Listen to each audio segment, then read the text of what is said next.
ನಮಸ್ಕಾರ ವೀಕ್ಷಕರಿಗೆ, ND plus ವಾರ್ತೆಗೆ ಸ್ವಾಗತ. ಆರ್ಎಸ್ಎಸ್ಗೆ ಮುಗಿಸಲು ಕಾಂಗ್ರೆಸ್ನಿಂದ ಸಾಧ್ಯನಾ? ಸಂಸದ ವಿಶ್ವೇಶ್ವರ ಹೆಗಡೆ ಕಾಗೇರಿಯವರಿಂದ ಸಚಿವ ಪ್ರಿಯಾಂಕ್ ಖರ್ಗೆಗೆ ತಿರುಗೇಟು.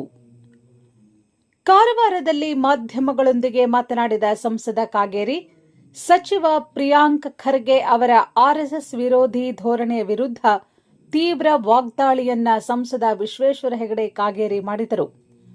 ಆರ್ಎಸ್ಎಸ್ ಹತ್ತಿಕ್ಕಲು ಹೊರಟಿರುವ ಕಾಂಗ್ರೆಸ್ ಇಂದು ದೇಶದಲ್ಲಿ ಯಾವ ಸ್ಥಿತಿಯಲ್ಲಿದೆ ಎಂದು ಯೋಚಿಸಲಿ. ಜನರಿಂದ ಸಂಪೂರ್ಣವಾಗಿ ತಿರಸ್ಕರಿಸಲ್ಪಟ್ಟಿರುವ ಪಕ್ಷ ಕಾಂಗ್ರೆಸ್ ಎಂಬುದು ಇಡೀ ದೇಶಕ್ಕೆ ಗೊತ್ತಿದೆ. ಪ್ರಿಯಾಂಕ್ ಖರ್ಗೆ ಕೇವಲ ಪ್ರಚಾರಕ್ಕಾಗಿ ಬೇಜವಾಬ್ದಾರಿಯುತ ಹೇಳಿಕೆ ನೀಡುವುದನ್ನು ನಿಲ್ಲಿಸಲಿ.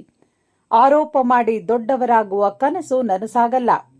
ಕಳೆದ 3 ವರ್ಷಗಳಲ್ಲಿ ಗ್ರಾಮೀಣಾಭಿವೃದ್ಧಿ ಸಚಿವರಾಗಿ ಏನು ಸಾಧನೆ ಮಾಡಿದ್ದೀರಿ ಎಂಬುದನ್ನು ಜನರ ಮುಂದಿಡಿ. ಈಗ ಸಿಕ್ಕಿರುವ ಹೊಸ ಜವಾಬ್ದಾರಿಯನ್ನಾದರೂ ಅರಿತು ಜನರ ಕಷ್ಟ ಬಗೆಹರಿಸುವುದರ ಕಡೆ ಗಮನ ಕೊಡಿ ಎಂದು ಕಾಗೇರಿ ಕಿವಿಮಾತು ಹೇಳಿದ್ದಾರೆ. ಇಲಾಖೆಯ ಸಾಧನೆಯನ್ನ ರಾಜ್ಯದ ಜನರ ಮುಂದೆ ಇಡಬೇಕು. 3 ವರ್ಷ ಗ್ರಾಮೀಣಾಭಿವೃದ್ಧಿ ಸಚಿವರಾಗಿ ಏನು ಮಾಡಿದ್ರಿ ಅನ್ನೋ ಸಾಧನೆಯನ್ನು ಜನರ ಎದುರಿಗೆ ಇಡಿ. ಈಗ ಹೊಸ ಜವಾಬ್ದಾರಿ ಬಂದಿದೆ, ಅದನ್ನು ಚೆನ್ನಾಗಿ ಮಾಡೋದು ಹೇಗೆ ಅನ್ನೋದನ್ನು ನೀವು ಜನರ ಎದುರಿಗೆ ವಿಷಯ ಇಡಿ. ಜನರಿಗೆ ಏನೇನು ತೊಂದರೆ ಆಗ್ತಾ ಇದೆ, ಏನು ಕಷ್ಟ ಅನುಭವಿಸ್ತಾ ಇದ್ದಾರೆ, ಇದೆಲ್ಲರಿಗೂ ಗೊತ್ತಿರುವಂಥ ಸಂಗತಿ.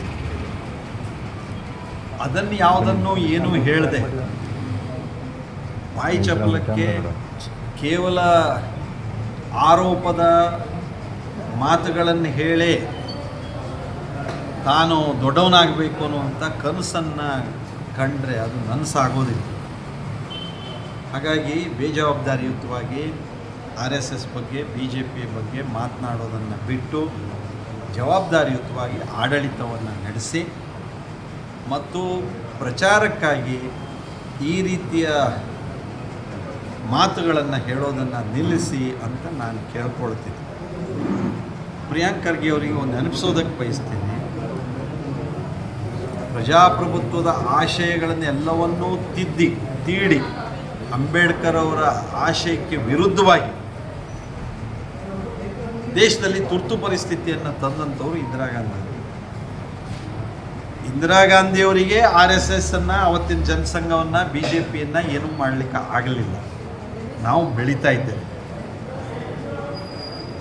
ದೇಶದ ಎಲ್ಲ ರಾಜ್ಯಗಳಲ್ಲಿ ನಾವು ಇವತ್ತು ಆಡಳಿತ ಮಾಡ್ತಿದ್ದೇವೆ. 21 ರಾಜ್ಯಗಳಲ್ಲಿ ನಮ್ಮ ಶಕ್ತಿ ಬೆಳೀತಾ ಇದೆ, ಬೆಳೆದಿದೆ. ಜನ ನಮ್ಮ ರಾಷ್ಟ್ರೀಯ ವಿಚಾರವನ್ನು ಒಪ್ಪಿಕೊಳ್ತಾ ಇದ್ದಾರೆ.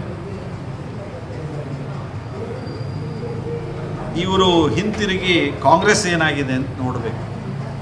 ಯಾರು RSS BJPಯನ್ನು ಹತ್ತಿಕ್ಕೋದಕ್ಕೆ ಪ್ರಯತ್ನ ಮಾಡ್ತಿರುವಂಥ ಕಾಂಗ್ರೆಸ್, ಅದರ ಸ್ಥಿತಿ ಏನಾಗಿದೆ ಅಂತ ಆತ್ಮಾವಲೋಕನ ಮಾಡಿಕೊಳ್ಳಿ. ಜನರಿಂದ ಹೇಗೆ ತಿರಸ್ಕರಿಸಲ್ಪಟ್ಟಂಥ ಪಕ್ಷ ಕಾಂಗ್ರೆಸ್ ಆಗಿದೆ ಅನ್ನೋದು ನಮ್ಮ ಜನರ ಮುಂದೆ ಇದೆ.